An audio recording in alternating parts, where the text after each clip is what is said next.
Okay, before moving to place of supply, let's understand the meaning of supply.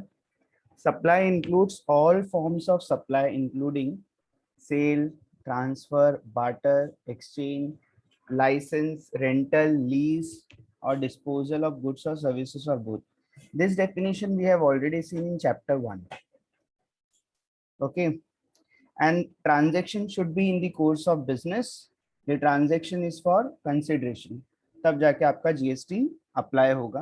ठीक है, तो GST सिर्फ cell के ऊपर अप्लाई नहीं होगा. Sale, transfer, barter, exchange, licence, तो ये लाइसेंस, रेंटल, लीज, ये सब जो है ये आपका सर्विस का पार्ट है.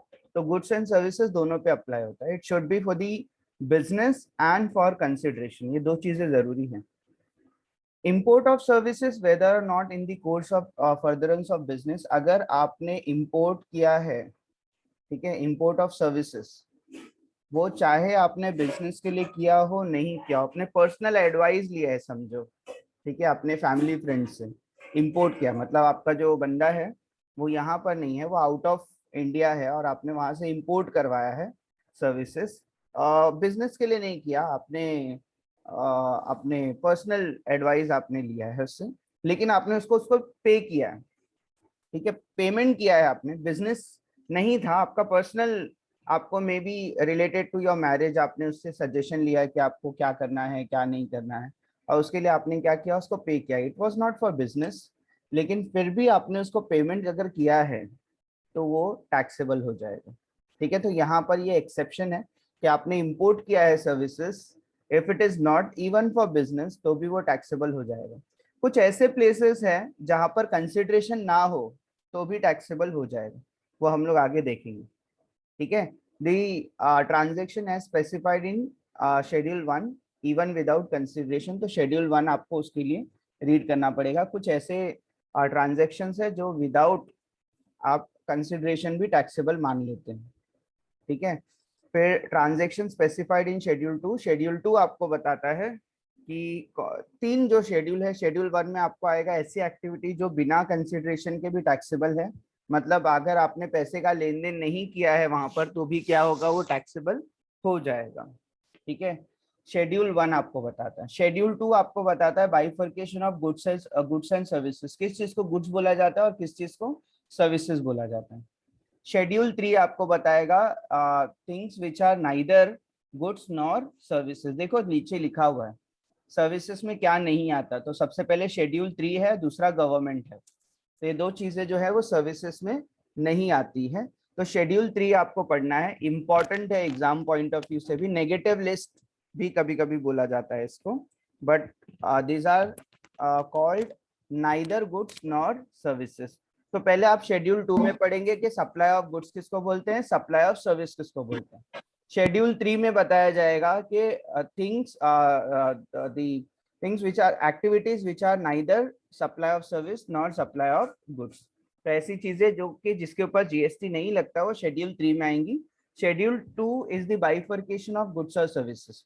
तो मैं आपको एक फॉर्मूला दे देता हूँ जिससे आपको समझ में आ जाएगा कि कब आप उसको गुड्स कंसिडर करेंगे और कब आप उसको सर्विसेज कंसिडर करेंगे. ठीक है, ये आपका शेड्यूल 2 में है, गुड्स और सर्विसेज का बाइफर्केशन. ठीक है, तो गुड्स का मतलब क्या होता है. ठीक है, गुड्स का मतलब होता है आपका टाइटल चेंज होना चाहिए. टाइटल का मीनिंग क्या होता है, ओनरशिप. ठीक है, ओनरशिप जो है उसकी चेंज होनी चाहिए, तब जाके आप उसको क्या बोल सकते हैं, सेल ऑफ गुड्स बोलेंगे.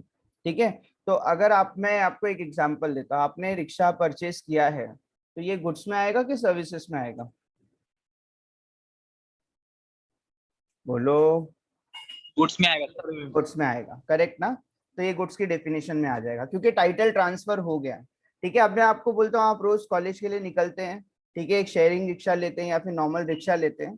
ठीक है, और रिक्शा वाला आपको छोड़कर चले जाता है कॉलेज के पास, आपने उसको पेमेंट कर दिया, आपने उसको मतलब थोड़ी देर के लिए उसकी रिक्शा यूज कर लिया और उसके बाद उसको जाने दिया. ये गुड्स है या सर्विस है, सर्विस है. सर्विस है, सर्विस है सर. तो आपको डिफरेंस समझ में आ गया, गुड्स और सर्विसेज में डिफरेंस क्या होता है. गुड्स के अंदर परमानेंट ट्रांसफर हो जाता है टाइटल का, ठीक है, बट सर्विसेज में ऐसा नहीं होता.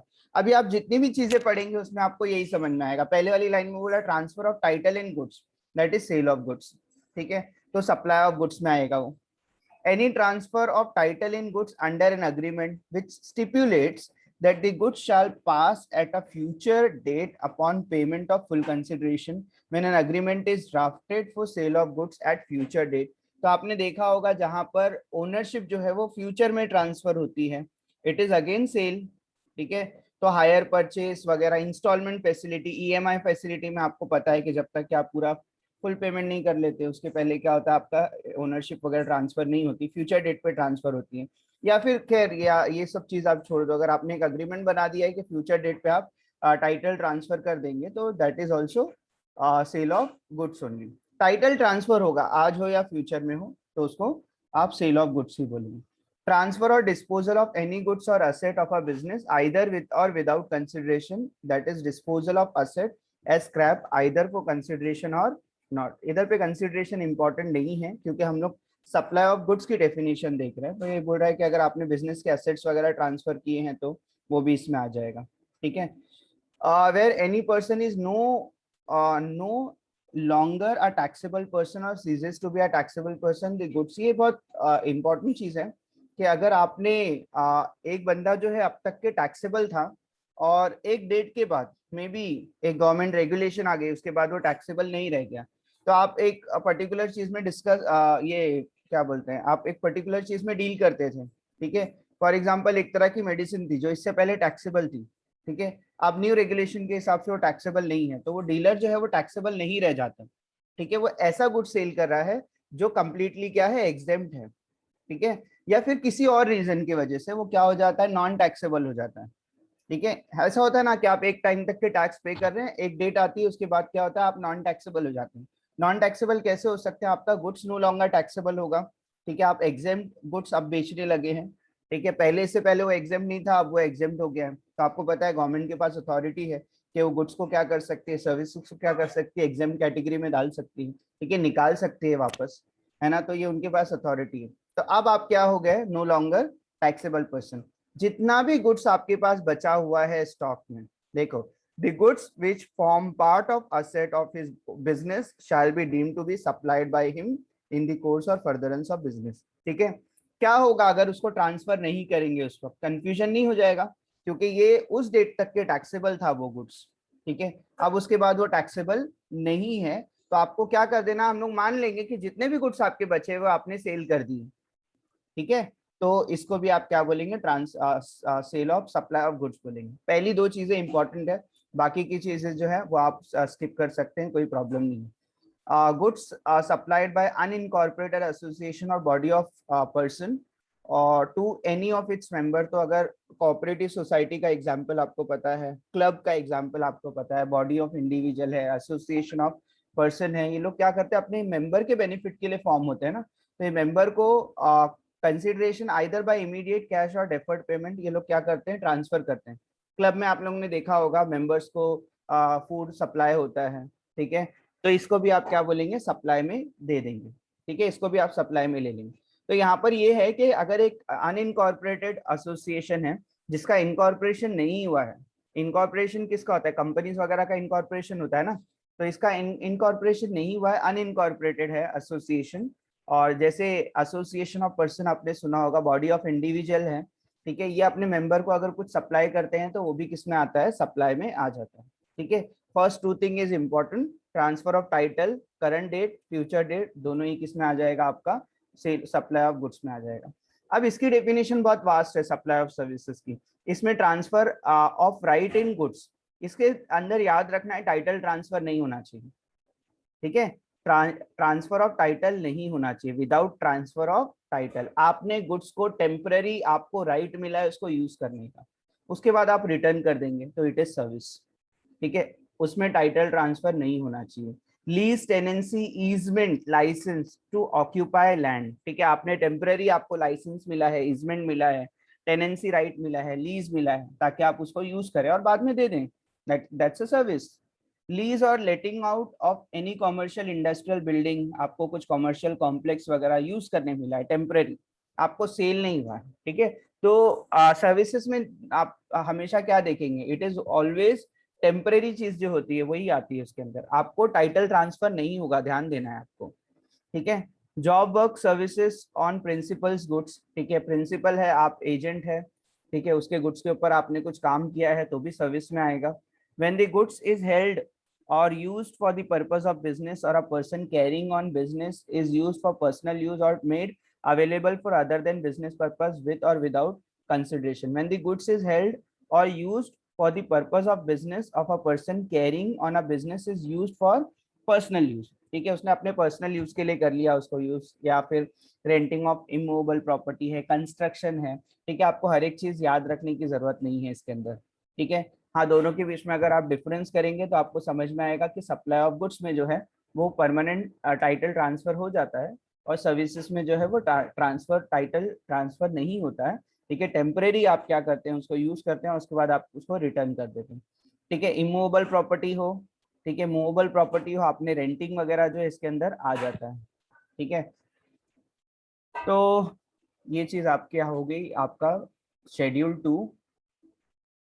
नॉन टैक्सेबल सप्लाई में आपको पता है अल्कोहलिक लिकर है, ठीक है, पेट्रोलियम क्रूड अब तक के है, high speed diesel, motor spirit, natural gases, aviation turbine fuel, ठीक है, आर नॉन टैक्सेबल। आपको पता है कि 5 पेट्रोलियम प्रोडक्ट्स और अल्कोहलिक लिकर अब तक के टैक्सेबल नहीं है जीएसटी में, ठीक है, नॉन टैक्सेबल माने जाते हैं। इसमें एग्जेम्प्ट के लिए आपको नोटिफिकेशन पढ़ना पड़ेगा कि क्या क्या चीजें एग्जेम्प्ट है। नील रेटेड सप्लाई जो होती है, इसको एक्सपोर्ट जो होता है ये नील रेटेड होता है आपका। ये मैंने ऑलरेडी आपको बताया है कि इंटर स्टेट और इंट्रा स्टेट किसको बोलते हैं, डिफरेंस क्या है इंटर स्टेट और इंट्रा स्टेट में, ठीक है। When there are two different states, ये आप सिर्फ स्कोप ऑफ सप्लाई, कुछ कुछ हम लोग ने ऑलरेडी पढ़ा हुआ है, ठीक है, कुछ कुछ हम लोग ने पढ़ना है। When there are two different state, two different union territory, एक स्टेट है एक यूनियन टेरिटरी, तो उसको क्या बोलते हैं, इंटर स्टेट बोलते हैं, ये हम लोग ने ऑलरेडी डेफिनेशन पढ़ा हुआ है, ठीक है। Any supply of goods services in the taxable territory not being an intra-state supply, ऐसी चीज जो इंट्रा स्टेट नहीं है वो किस में आ जाएगी, इंटर स्टेट में आ जाएगी। shall be deemed to be supply of goods or services in the course of interstate trade or commerce। Supply to SEZ इसमें आता है और इंटरनेशनल टूरिस्ट भी है इसी के अंदर आता है। Supply to special economic zone जो है और आपका इंटरनेशनल टूरिस्ट जो है, इसको जो सप्लाई होता है इसको भी आप क्या बोलते हैं, इंटर स्टेट ही मानते हैं। इंट्रा स्टेट में क्या जरूरी है, सेम स्टेट होना चाहिए, सेम यूनियन टेरिटरी होना चाहिए, बस 2 ही कंडीशन है। इसके अलावा सारी चीजें किस में आती है, इंटर स्टेट में आती है। वेट, ठीक है, थोड़ा सा रिकैप अपने मेन क्वेश्चन पे जाने से पहले, ये इसका समरी है कि इंट्रा स्टेट किसको बोलते हैं, इंटर स्टेट किसको बोलते हैं। रेट्स वगैरह आपको याद रखने की जरूरत नहीं है, किसके ऊपर क्या रेट अप्लाई होता है, स्लैब रेट्स जो है। ये 3 में से हम लोग ने ऑलरेडी ये एक पर्टिकुलर पार्ट हम लोग ने कंप्लीट कर लिया है, ठीक है। 3 पिलर्स ऑफ जीएसटी जिसको हम लोग बोलते हैं, 1 इज टाइम, ठीक है, other is place and the next is value. तो हम लोग अभी मिडिल में है, हम लोग ने टाइम कंप्लीट कर लिया है, प्लेस हम लोग को कंप्लीट करना है, ठीक है, और उसके बाद हम लोग जाएंगे वैल्यू। वैल्यू बहुत छोटा सा कॉन्सेप्ट है, प्लेस थोड़ा सा बड़ा है, ठीक है। तो व्हेन टैक्स इज पेड तो आपको आंसर आना चाहिए time, when is the person is liable तो आपको टाइम आना चाहिए, वेयर मतलब किस जगह पे लाइबल होता है, that's a place of supply, ठीक है। व्हाट मतलब ऑन व्हाट वैल्यू, तो किस वैल्यू पे होता है तो उसको वैल्यू ऑफ सप्लाई बोलते हैं। टाइम ऑफ सप्लाई हम लोगों ने ऑलरेडी देख लिया है, ये सब तो कुछ डेफिनेशंस है, इसको आप छोड़ सकते हैं। अच्छा, प्लेस ऑफ सप्लाई यहाँ से आपका स्टार्ट होता है, ठीक है। प्लेस ऑफ सप्लाई मतलब किस जगह पर वो लाइबल हो जाएगा, किस प्लेस पे वो लाइबल हो जाएगा। देखो उस पर लिखा हुआ है, place of supply of goods other than supply of goods imported into और एक्सपोर्टेड फ्रॉम इंडिया। हम लोग इंपोर्ट और एक्सपोर्ट की बात नहीं कर रहे, नॉर्मल इंडिया में ही है हम लोग, और तब हम लोग क्या कर रहे हैं, सप्लाई की बात कर रहे हैं, और अभी सिर्फ हम लोग गुड्स की बात कर रहे हैं, सर्विस की नहीं, ठीक है। सो व्हेन ये मैंने फर्स्ट वाले में भी आपको बताया था, डेस्टिनेशन बेस्ड टैक्स होता है। डेस्टिनेशन मतलब जहां पर आपका गुड्स पहुंच रहा होता है वो इसी के ऊपर क्या होता है, प्लेस ऑफ सप्लाई कैलकुलेट होता है, ठीक है। ये एकदम फर्स्ट वाले पार्ट में हम लोगों ने सीखा था, उसी का एक्सटेंशन है। where the supply involves movement of goods whether by the supplier or by the recipient or any other person। ठीक है, तो अगर आपका सप्लाई जो आपका गुड्स है मूव हो रहा है, फॉर एग्जांपल महाराष्ट्र से मूव होके गुजरात जाता है, ठीक है, महाराष्ट्र में ही कहीं मूव हो रहा है या गुजरात में ही कहीं मूव हो रहा है, आपका गुड्स जो है वो मूवेबल, मतलब आपका सप्लायर एक जगह पर है और जो गुड्स की डेस्टिनेशन है वो दूसरी जगह पर है, ऐसे तो उसको मूवमेंट ऑफ गुड्स बोलते हैं। ठीक है, अब मूवमेंट ऑफ गुड्स का मतलब मूवेबल गुड्स नहीं है यहाँ पे। ठीक है, मूवमेंट ऑफ गुड्स का मतलब होता है गुड्स आपका मूव हो रहा है। अभी गुड्स मूव कब नहीं होगा, अब अगर आप जाके फैक्ट्री या स्टोर से उस चीज को खरीद लेंगे तो आपका गुड्स जो है वो मूव नहीं होगा, है ना। मूव कब होगा आपका गुड्स, जब आप यहीं पर रह के क्या करेंगे, ऑर्डर करेंगे तो आपको क्या होगा गुड्स, या फिर आप किसी लोकेशन पे बोलेंगे उसको क्या करने के लिए, ट्रांसफर करने के लिए, तब आपका गुड्स क्या होगा, मूव होगा। तो रूल ये है कि प्लेस ऑफ सप्लाई क्या होगा, जहां पे उसका मोमेंट जो है वो टर्मिनेट होता है, मतलब जहां पे फाइनली वो डिलीवर हो जाएगा रेसिपिएंट को, वही क्या होगा, उसका प्लेस ऑफ सप्लाई होगा। एक बार रेसिपिएंट को उसका गुड्स मिल गया, ठीक है, वहीं पे आपका क्या होता है, प्लेस ऑफ सप्लाई कैलकुलेट हो जाता है, जहां पे गुड्स डिलीवर हो रहा है। तो अगर आपका मूवमेंट है गुड्स का, अगर मूवमेंट है गुड्स का, तो location of the goods at the time at which the movement of goods terminate for delivery to the recipient, जहां पे रेसिपिएंट को मिल जाता है, डिलीवरी जहां पे टर्मिनेट हो जाती है, टर्मिनेट मतलब जहां तक की डिलीवरी आपकी खत्म हो जाएगी। तो फॉर एग्जांपल आपने गुजरात में, आपको सूरत में उसको सप्लाई करना है, तो यहाँ से महाराष्ट्र से आपने ऑर्डर कर दिया था कि गुजरात में आप डिलीवर कर दो, तो सूरत में जो होगा आपका प्लेस ऑफ सप्लाई माना जाएगा, क्योंकि वहां पे आपका गुड्स क्या हो गया, डिलीवर हो गया। तो पहले पॉइंट में किसी को डाउट है, ये सब चीजों के ऊपर आपको प्रैक्टिकल क्वेश्चन आएंगे 110%। ठीक है, तो आपको हर एक रूल याद रखना है कि अगर गुड्स मूव हो रहा है, मतलब आप जाकर गुड्स को नहीं खरीद रहे, ठीक है, गुड्स आपके पास आ रहा है तो मूव हो रहा है ना गुड्स आपका, मूवेबल गुड्स की बात नहीं कर रहे हैं हम, ठीक है, मूवमेंट ऑफ गुड्स की बात कर रहे हैं। ठीक है, रेसिपिएंट के पास गुड्स आ रहा है कहीं से, तो ठीक है, तो जहां पर उसकी डिलीवरी टर्मिनेट होगी वही क्या होगा, उसका प्लेस ऑफ सप्लाई होगा। दस irrespective of number of states, तो नंबर ऑफ स्टेट्स कितने भी हो, तो फॉर एग्जांपल आपको दिल्ली में उसको मोमेंट उसका टर्मिनेट करना है, मतलब डिलीवरी कहाँ पर, दिल्ली में है, तो आपको पता है कि गुड्स आपका मूव होते होते गुजरात से होते होते राजस्थान से होते होते ऊपर जाएगा।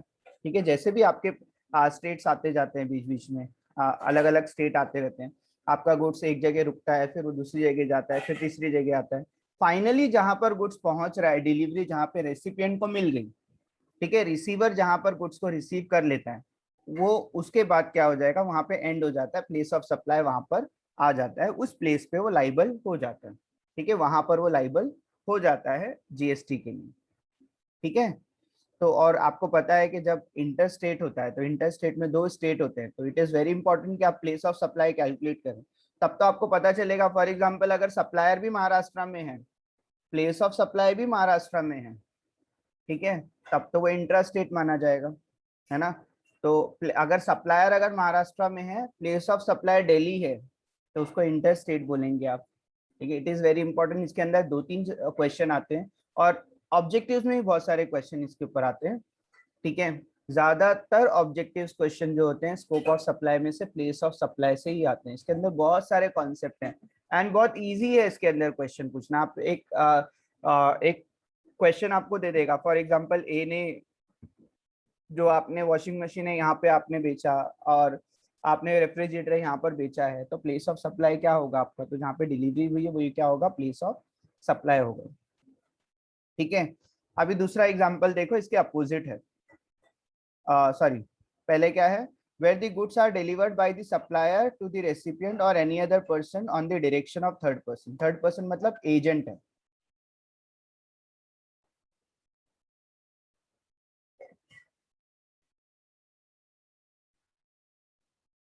ओके, मैं एक्सेल शीट में आपको बताता हूँ, आई होप इसमें एक्सेल हो, है।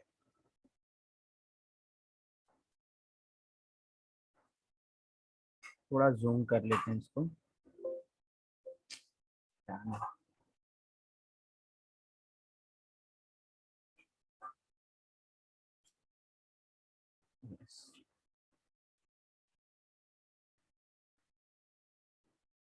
ओके, नाउ आपका जो सप्लायर है, अच्छा पहला वाला एग्जांपल भी मैं आपको बता देता हूँ, ये टाइप क्यों नहीं हुआ।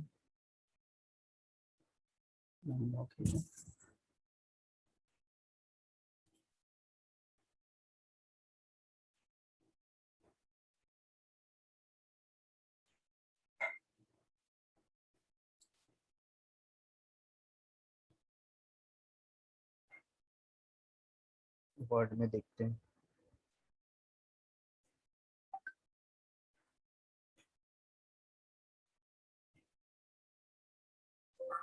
ओके, क्या मांग रहा है।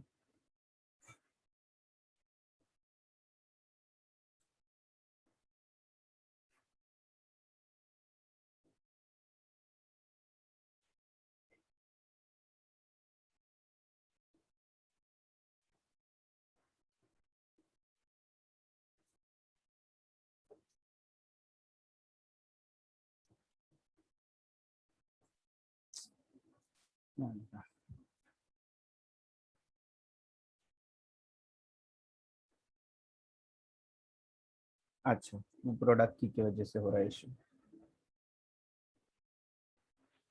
ओके, तो यहाँ पर हम देख लेते हैं एग्जांपल। आपका जो सप्लायर है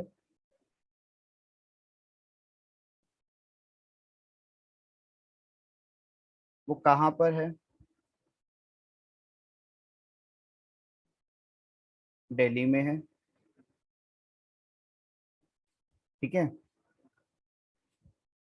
एजेंट है जिसको हम लोग बोलते हैं थर्ड पार्टी,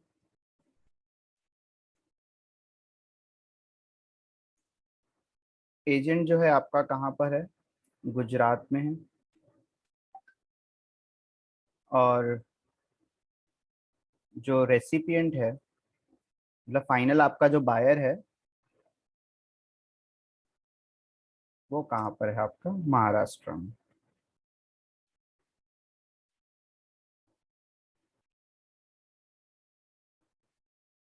ठीक है। अब सप्लायर क्या करेगा, किसके डायरेक्शन पे काम करेगा, एजेंट के डायरेक्शन पे, ठीक है। तो पहले सप्लायर जो है वो किसको ट्रांसफर करेगा गुड्स, एजेंट को।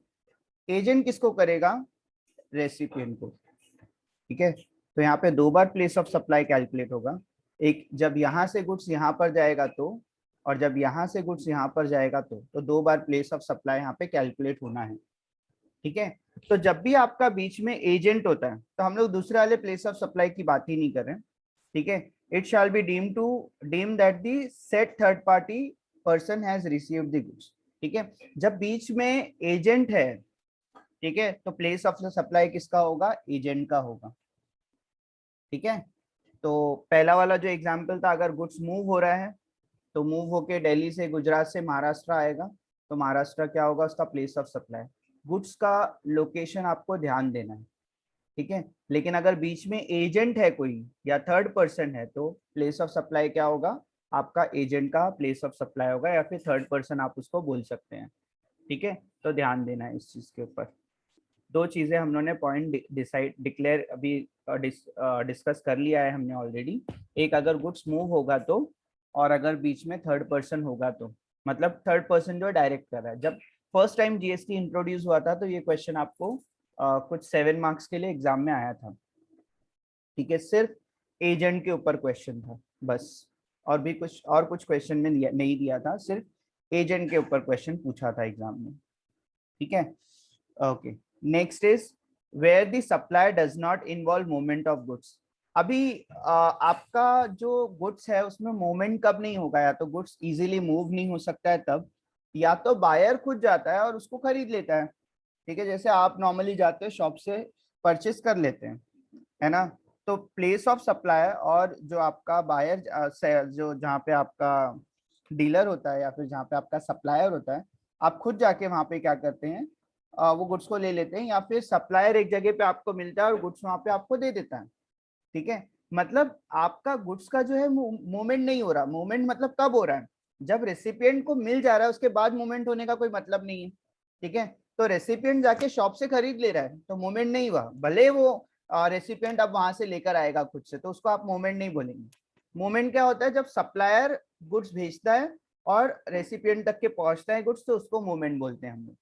ठीक है, यहाँ पे मूवमेंट नहीं होगा, अगर खुद जाके आप परचेस कर लेंगे तो उसको आप मूवमेंट नहीं बोलेंगे। तो यहाँ पे आपको एग्जांपल दिया होता है कि आप गए वो शॉप से, आपने वॉच खरीद लिया, तो प्लेस ऑफ सप्लाई क्या होगा, वही होगा। ठीक है, चाहे रेसिपिएंट का लोकेशन कुछ भी हो। ठीक है, आपने जाके शॉप से डायरेक्टली खरीदा है, मतलब वहां पे गुड्स का मूवमेंट नहीं हुआ है, सप्लायर ने भेजा नहीं है गुड्स, आपने खुद ने जाके परचेस कर लिया है, तो good does not involve movement of goods. तो लोकेशन क्या होगा, जो उस टाइम पर जब डिलीवरी हो रही थी तो उसका लोकेशन क्या था, वही क्या होगा, उसका प्लेस ऑफ सप्लाई होगा। ठीक है, तो सेम अगर आप फर्स्ट पॉइंट को देखेंगे और थर्ड पॉइंट को देखेंगे तो सेम है। मूवमेंट हो रहा है तो कहां तक के मूवमेंट हो रहा है, डिलीवरी हो रही है, खत्म, प्लेस ऑफ सप्लाई कैलकुलेट करना है। मूवमेंट नहीं हो रहा है तो डिलीवरी कहां पर हो रही है, प्लेस ऑफ सप्लाई वही होगा। ठीक है, एक बार रेसिपिएंट को मिल गया, उसके बाद वो कहीं पर भी डिलीवर करे, उससे हम लोग को लेना देना नहीं है। ठीक है, सेकेंड पॉइंट में हम लोगों ने देखा है एजेंट को गुड्स क्या हुआ है, डिलीवर हुआ है, और एजेंट उसके बाद क्या करता है, रेसिपिएंट को भेजेगा। ऑब्वियसली एजेंट है वो, तो एजेंट खुद के लिए तो नहीं परचेस करता, किसी और के लिए परचेस करता है। ठीक है, तो उस केस में आपको क्या करना है, उसको थर्ड पर्सन का जो लोकेशन है वो प्लेस ऑफ सप्लाई ले लेना है। ठीक है, तो आई होप आपको 3 पॉइंट समझ में आ गया हो। इन case of movement of goods, place of supply क्या होगा, जहां तक कि मूवमेंट जा रहा है, डिलीवरी हो जा रही है, प्लेस ऑफ सप्लाई खत्म। एजेंट है तो प्लेस ऑफ सप्लाई कभी प्लेस ऑफ एजेंट होगा, या थर्ड पार्टी है तो प्लेस ऑफ सप्लाई जो होगा कभी भी थर्ड पार्टी का होगा। ठीक है, और अगर आपका गुड्स मूव नहीं हो रहा है, आप खुद जाके वहां पर परचेस कर ले रहे हैं, ठीक है, गुड्स में मूवमेंट नहीं है, डिलीवरी जहां पर होगी वही क्या होगा, प्लेस ऑफ सप्लाई होगा। ठीक है, where the goods are assembled और इंस्टॉल्ड एट द साइट, यहाँ पर भी कोई डिलीवरी हो नहीं रही, तो अगर आपको लिफ्ट असेंबल करने बोला है, ठीक है, एक प्लांट असेंबल करने बोला है, और गुड्स होता है, कंप्यूटर भी तो असेंबल होता है। ठीक है, तो असेंबल मतलब क्या होता है, गुड्स इससे पहले एग्जिस्टेंस में था ही नहीं। ठीक है, आप उसी जगह पे क्या करते हैं, उसको फिक्स करके देते हैं, है ना, उसी को असेंबल बोलते हैं या इंस्टॉल बोलते हैं। ठीक है, तो इस केसेस में जो प्लेस ऑफ इंस्टॉलेशन होता है या असेंबली होता है, ठीक है, जहाँ पे वो असेंबल हुआ है या इंस्टॉल हुआ है, वही क्या होता है, उसका प्लेस ऑफ सप्लाई होता है। तो आपने वो पर्टिकुलर जगह पे जहाँ पर भी उसको इंस्टॉल करके देंगे, अगेन जो गुड्स का लोकेशन होता है वही क्या होता है, प्लेस ऑफ सप्लाई होता है। ठीक है, तो first, third and fourth goods का लोकेशन आपको ध्यान देना है। मूवमेंट हो रहा है तो कहाँ तक के मूवमेंट होगा, डिलीवरी हो गई, प्लेस ऑफ सप्लाई कैलकुलेट करना। ठीक है, दूसरा मूवमेंट नहीं हो रहा है, ठीक है, तो कहाँ पे डिलीवरी हुई है, प्लेस ऑफ सप्लाई वहीं पे होगा। गुड्स असेंबल हो रहे हैं तो कहाँ पर असेंबल हो रहे हैं, कहाँ पे इंस्टॉल हो रहे हैं, वही प्लेस ऑफ सप्लाई होगा। Next, where the goods are supplied on board or conveyance, board conveyance including a vessel, an aircraft, train, motor vehicle। आपका जो गुड्स है वो एयर कन्वेंस के ऊपर है। कन्वेंस मतलब क्या होता है, आपका वेसल जो होता है, एयरक्राफ्ट होता है, ट्रेन वगैरह है, मोटर व्हीकल है, मतलब आपका गुड्स जो है वो मूव हो रहा है। मूव हो रहा है मतलब आपका गुड्स ट्रेन में है, मोटर व्हीकल पे है, ठीक है, शिप में है, वेसल में है, एयरक्राफ्ट में है। ठीक है, आपका गुड्स जो है वो मूव होता है। ठीक है, तो इसमें बहुत डिफिकल्ट होता है आपका प्लेस ऑफ सप्लाई कैलकुलेट करना। ठीक है, तो जहां से भी आपने बोर्ड किया होगा ना, वो मतलब आप फ्लाइट बोर्ड करते हैं, ठीक है, ट्रेन बोर्ड करते हैं, है ना, व्हीकल ऑन बोर्ड आप जाते हैं, तो जहां से भी आप ऑन बोर्ड जाते हैं वही क्या होगा, आपका प्लेस ऑफ सप्लाई होगा। लास्ट वाला है अदर्स कैटेगरी, और अदर्स कैटेगरी में दिया है shall be determine in such a manner as may be prescribe, जैसा प्रिस्क्राइब होगा, जिस मैनर में कैलकुलेट करना होगा उस मैनर में क्या करेंगे, कैलकुलेट करेंगे। तो ये अदर्स वाली कैटेगरी है। तो as may be prescribe in a manner as may be prescribe, मतलब जैसे भी प्रेस्क्राइब होगा और जैसे भी असेसिंग ऑफिसर को लगेगा कि प्लेस ऑफ सप्लाई क्या होना चाहिए इन अदर केसेस, गुड्स के केसेस में। ठीक है, मूवमेंट भी नहीं है, एजेंट भी नहीं है, it does not involve movement also.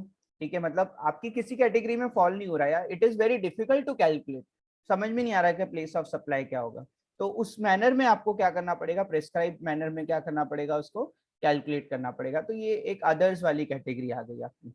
तो अगर बाकी के रूल्स अप्लाई नहीं होंगे तो कौन सा रूल अप्लाई होगा, तो सेक्शन 10 सबसेक्शन 2 अप्लाई होगा उसके ऊपर। ठीक है, तो ये वाला केस इतना इंपॉर्टेंट नहीं, अगर आएगा भी तो आपको बोला जाएगा where the place of supply of goods can not be determine, तो आंसर उसका आता है shall be determine in such a manner as may be prescribe. इससे ज्यादा इसमें कुछ इंपॉर्टेंस नहीं है, आपके क्वेश्चन में दिया होगा, ठीक है, कि क्या मैनर में आपको क्या करना है, उसको करना है। ये वाला कैलकुलेशन, ये वाला क्वेश्चन कभी नहीं पूछा, ठीक है। मोमेंट पूछता है, थर्ड पार्टी पूछता है, ठीक है। इन्वॉल्व मोमेंट नहीं इन्वॉल्व है वो भी पूछेगा। असेंबल वाला, इंस्टॉल वाला बहुत इंपॉर्टेंट है, वेसल वाला भी बहुत इंपॉर्टेंट है, ठीक है। लेट मी नो कि आपको कुछ नहीं समझा है इसके अंदर प्लेस ऑफ सप्लाई में, आई विल एक्सप्लेन, ठीक है। देखो आपको क्वेश्चन कैसे आते हैं, मैंने दूसरा वाला भेजा है आपको, तो उसके अंदर हम लोग सिर्फ केस स्टडीज ही डिस्कस करने वाले हैं उसके अंदर। कहाँ गया वो? अच्छा,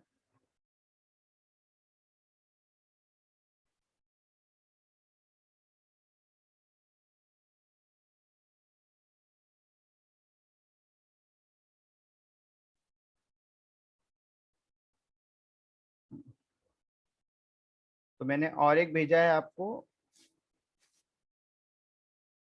जितनी नोट्स मेरे पास अवेलेबल थी मैंने आपको सारी भेज दी है, ठीक है। ये उसमें से कंप्लीट है प्लेस ऑफ सप्लाई की। देखो इसमें क्वेश्चंस भी हैं, तो ये वाला क्वेश्चन आप देखो और मुझे आंसर दो, ठीक है। अ, अगर लोकेशन ऑफ सप्लायर जो है वो कर्नाटका है और डिलीवरी जो हुई है गुड्स की आंध्र प्रदेश में हुई है, तो प्लेस ऑफ सप्लाई तो यहाँ पे आंसर दिया भी है। वेरी बैड, ये वाला नहीं, लास्ट में हम लोग क्वेश्चन करेंगे, चलो।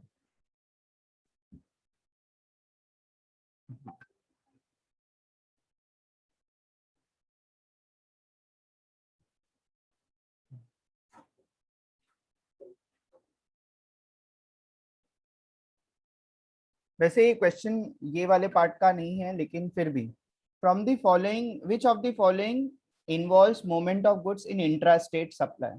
इंट्रा स्टेट सप्लाई कौन सा लगता है आपको इसमें से? फर्स्ट वाले का बी सर। दिया है ना आंसर? हाँ दिया है सर, मैंने खुद से बोला है। अच्छा, location of supplier is Karnataka and place of supply is also Karnataka, तो उसको आप इंट्रा इंट्रा मतलब with state in the state. में, विद इन स्टेट ना सर। हाँ, place of supply in case of installation of elevator, elevator install किया है तो प्लेस ऑफ सप्लाई क्या होगा? Where the installation of elevator is made. तो इस तरह से आपको क्वेश्चन आते हैं, ध्यान देना। Okay, place of supply of food taken on board at Delhi for aircraft departing from Delhi to Bangalore via Hyderabad, क्या होगा प्लेस ऑफ सप्लाई? आपका प्लेस ऑफ सप्लाई जो है वो एयरक्राफ्ट पे है, सॉरी, आपका जो फूड है वो एयरक्राफ्ट पे है, तो प्लेस ऑफ सप्लाई क्या लेते हैं हम लोग? दिल्ली सर। हाँ, जहां से आपका ऑन बोर्ड गया है ना, जहां पे आपने गुड्स को ऑन बोर्ड किया है वही क्या होता है? प्लेस ऑफ सप्लाई होता है। Okay. In case of any ambiguity where place of supply of goods cannot be determined as provided in IGST, who will determine the place of supply?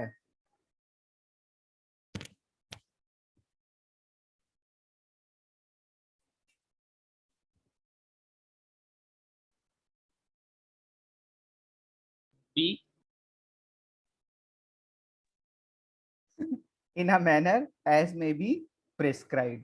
Sir ई दिखा ही नहीं मुझे। मैंने उसको विजिबल ही नहीं रखा था क्योंकि यहाँ पे आंसर दिख रहा था, ठीक है। दिखाया है ना तुमको, देखो अभी बताया था कि ये क्वेश्चन इसी तरह से पूछा जाता है कि अगर इफ देर इज एम्बिग्यूटी, मतलब अगर आप कैलकुलेट नहीं कर पा रहे हो, तो इन अ मैनर एज में बी प्रेस्क्राइब, जैसा प्रेस्क्राइब किया जाएगा आपको, असेसिंग ऑफिसर जैसा बताता है उस हिसाब से आप क्या करेंगे? कैलकुलेट करेंगे, ठीक। ये तो आंसर भी बता देते हैं लोग, क्या करें, ठीक है, कोई बात नहीं, आंसर देख लो। What is the location of supply in case of importation of goods? Sorry, अपना नहीं है, रियल एस्टेट सर्विस में आ गया, रेस्टोरेंट सर्विस में आया, being registered person, place of supply. हाँ ये तो कर सकते हैं, लेकिन छोड़ो। Mister x of Hyderabad not having bank account, छोड़ो, सर्विस में आता है। चलो बाकी सब तो सर्विस में है।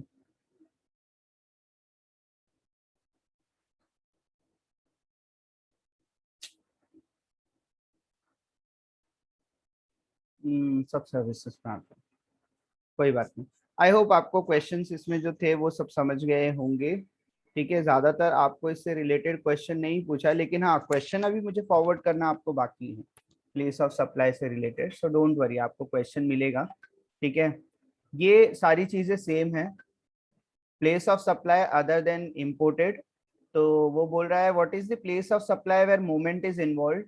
तो यहाँ पर दिया है लोकेशन आपका सप्लायर का कर्नाटका है, डिलीवरी आंध्र प्रदेश में हुई है, तो प्लेस ऑफ सप्लाई कभी भी क्या होगा आपका, आंध्र प्रदेश होगा। और कैसे कैलकुलेट करते हैं कि इंट्रा स्टेट है या इंटर स्टेट है, तो आपको लोकेशन ऑफ सप्लायर चेक करना है और प्लेस ऑफ सप्लाई दोनों अलग अलग है, तो कौन सा सप्लाई होगा ये, लोकेशन ऑफ सप्लाई अलग अलग है। हाँ लोकेशन ऑफ सप्लायर कर्नाटका है और प्लेस ऑफ सप्लायर जो है वो आंध्र प्रदेश है, इंटरस्टेट। इंटर स्टेट है। और कौन सा टैक्स चार्ज होगा अगर इंटर स्टेट है तो, हाँ, जीएसटी। मतलब आंसर देने एलेक्स को खराब लग रहा है सर, लिखा